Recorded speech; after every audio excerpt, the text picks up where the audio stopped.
本日はシンポジウム命なきところ正義なし2019にお集まりいただき誠にありがとうございます。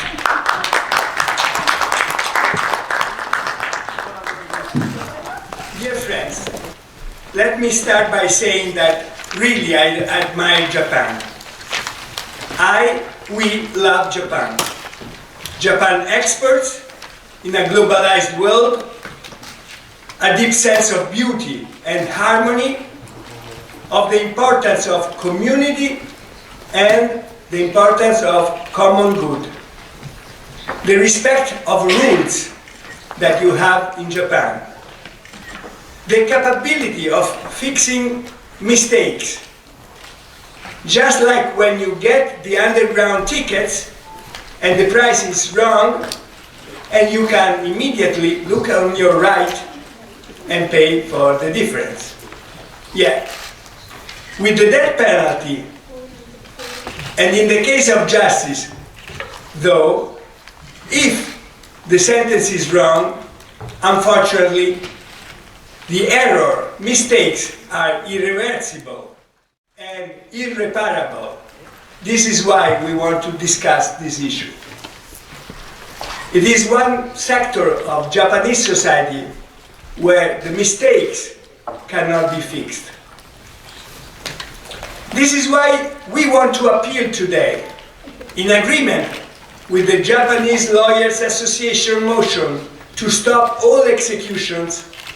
We call for an Olympic truce, a 2020 moratorium on executions in the year of the Olympic Games, so that whoever comes to Japan touches a land only of life.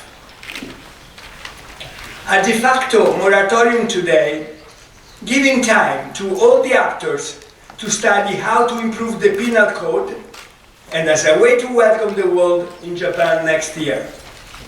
Today, solemnly, I renew this appeal in front of you and of the world and Japanese public opinion.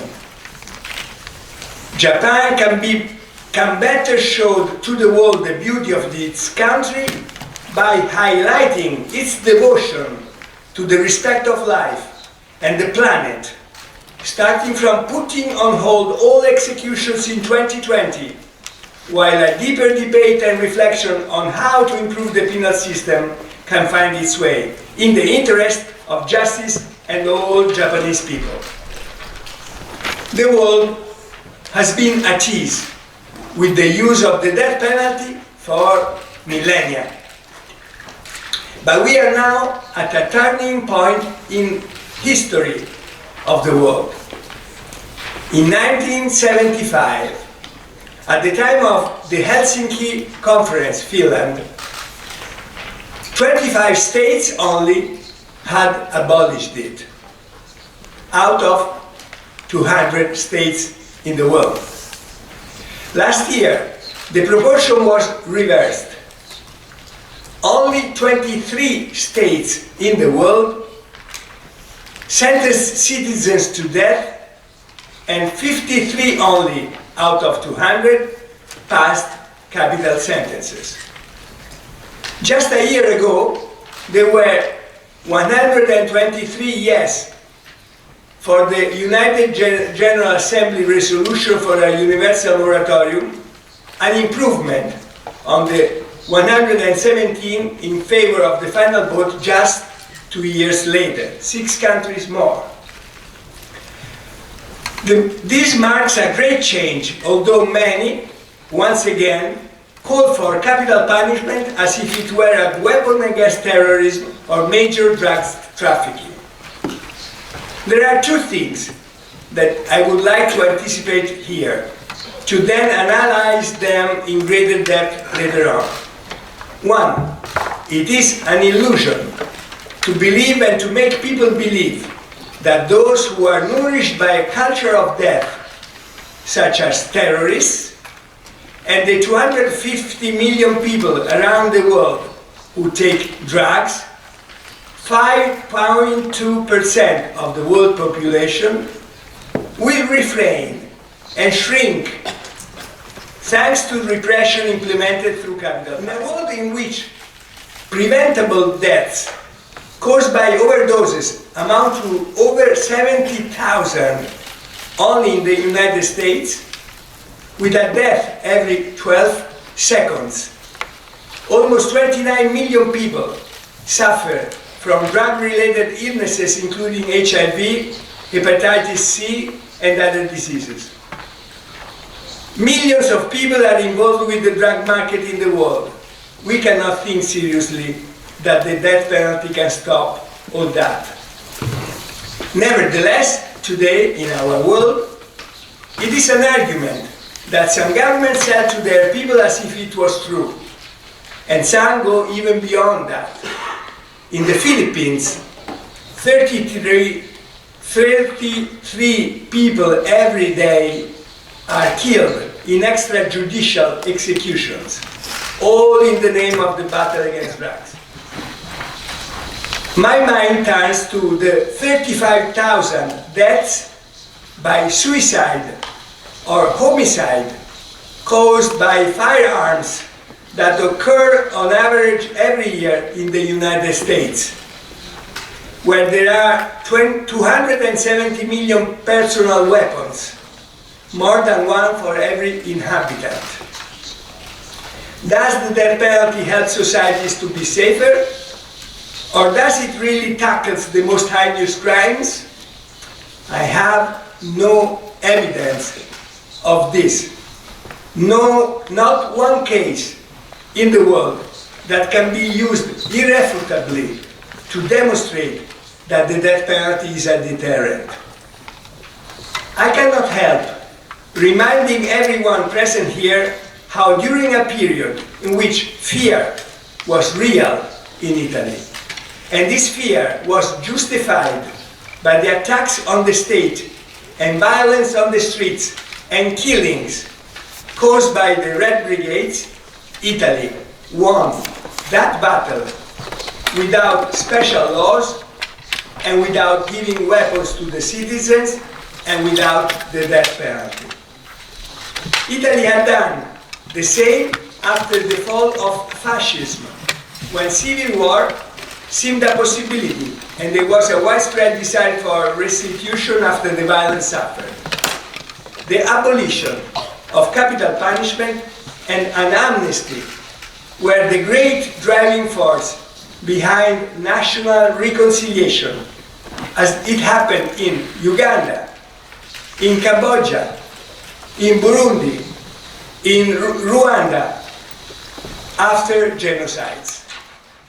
But we are not here to teach you anything, but we are here to offer you something that we learned from our mistakes. How could it happen that Europe could give up, country by country, to state killing starting after the Second World War? Because Europe was disgusted by death. Many Japanese friends told me, maybe the abolition of the death penalty in Europe can be related to a society that is more tolerant towards errors, a society that is softer. I just want to remind that in Europe we had centuries of war.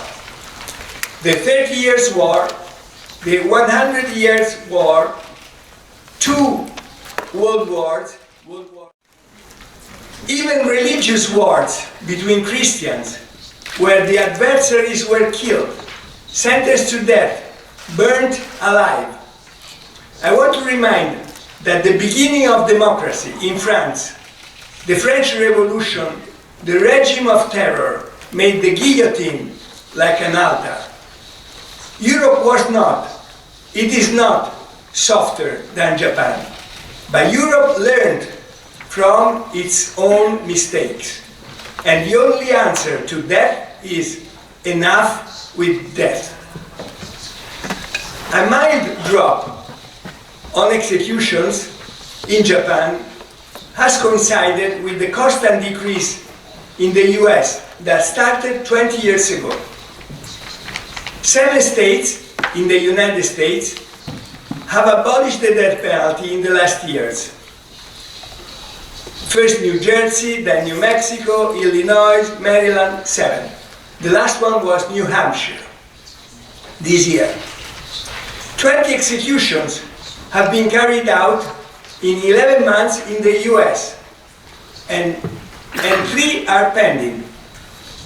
25 were carried out a year ago, but 20 years ago there were 100 executions every year. And this last year, California commuted 750 death sentences to imprisonment in the largest death row in the world. So I want to applaud New Hampshire that abolished this year and California that stopped all executions in California.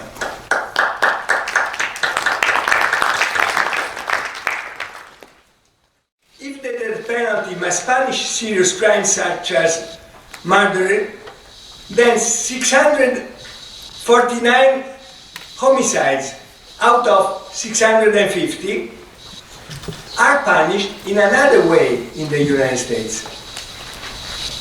Have we to think that 649 unjust verdicts and only one just sentence? In Japan, we have, on average, 915 1,054 murders a year over the last years. And we have about 5 executions on average over the same years. Does this mean that hundreds of times injustice occurs? I don't think so. This happens in Japan.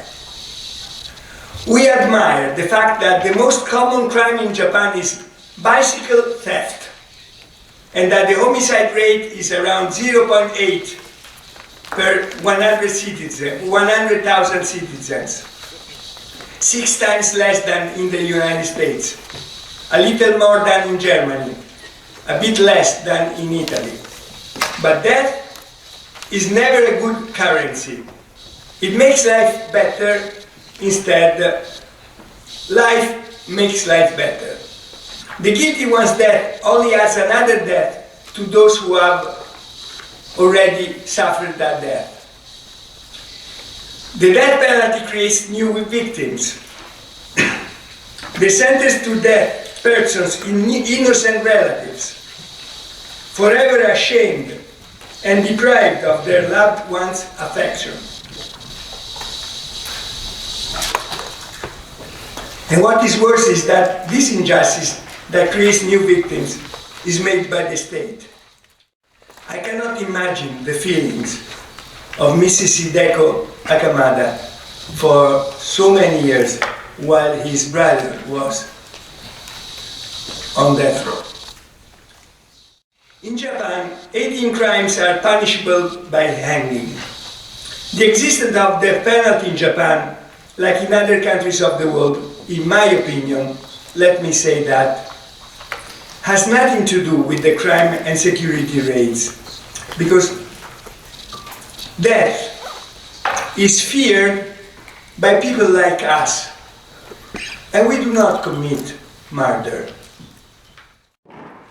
Commit crimes, gang crimes, are not scared by death, they live by death. 1 out of 1 million on death row. Do we seriously think that Japan would be safer if they are killed, executed? In my opinion, nothing would change for Japanese people and safety.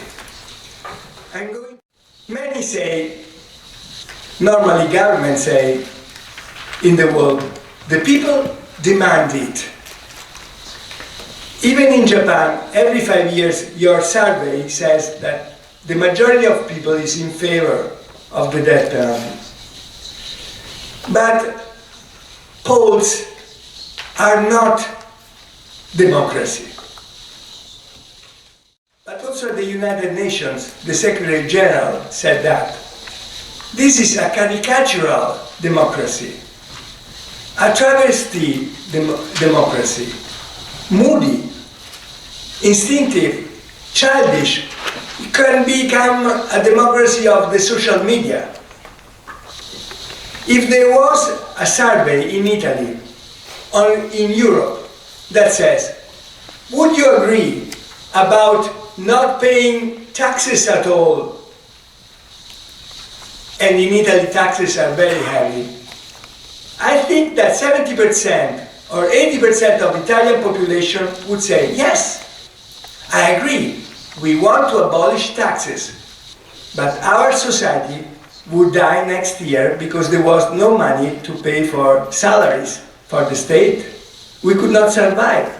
So the Poles can say, do you like not to pay taxes? Yes. And then the country dies. So the Poles are not democracy. Sometimes they can be interesting, but not democracy.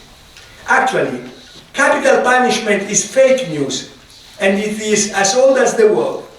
It is dressed up as justice, but always causes new victims, such as the families of those who were killed. Capital punishment always adds another death to the death already inflicted. And who is the cause of this? The state. And in this way, the state brings down the whole of society, all citizens, to the level of those who kill. The death penalty contains false promises. It is a lie told to the families of the victims. It promises justice, promises healing from pain. Instead, the death penalty freezes resentment and leaves people spending years waiting for revenge. So, I think that the best answer to interrupt the cycle of violence is this: no to the death penalty. It weakens a culture of death. It may have a positive effect also on the too high rate of suicides in Japan. That is still more than 20,000 suicides in Japan every year. A culture of life. Why is a world without the death penalty safer? Because the death penalty legitimates at a higher level the state, a culture of death, while it says that it was to defend life. It strikes the socially weaker in the world, religious minorities in the world, ethnic minorities in the world, in a disproportionate way. In some countries it is a totalitarian weapon against political oppositions. In others, a way to cover the corruption of entire political classes. The most technological country in the world, Japan, and going to conclude, risks to be seen by its friends as an anachronistic old one who writes on a stone board at the time of 5G. The entire issue is in one question, the question of a 10-year-old boy. They will kill him because he killed a man.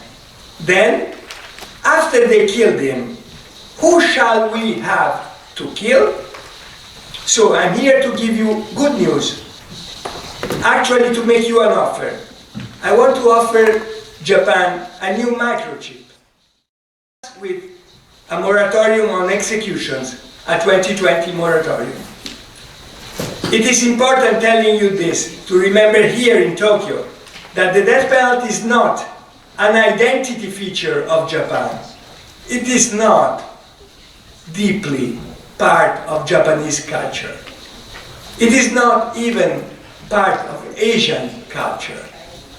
When in Europe, the death penalty was normal, during the European Middle Ages, Emperor Shomu in Japan abolished the death penalty in the year 724.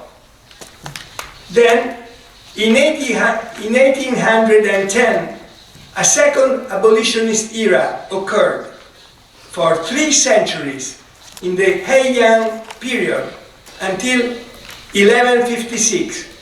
3 centuries without the death penalty in Japan.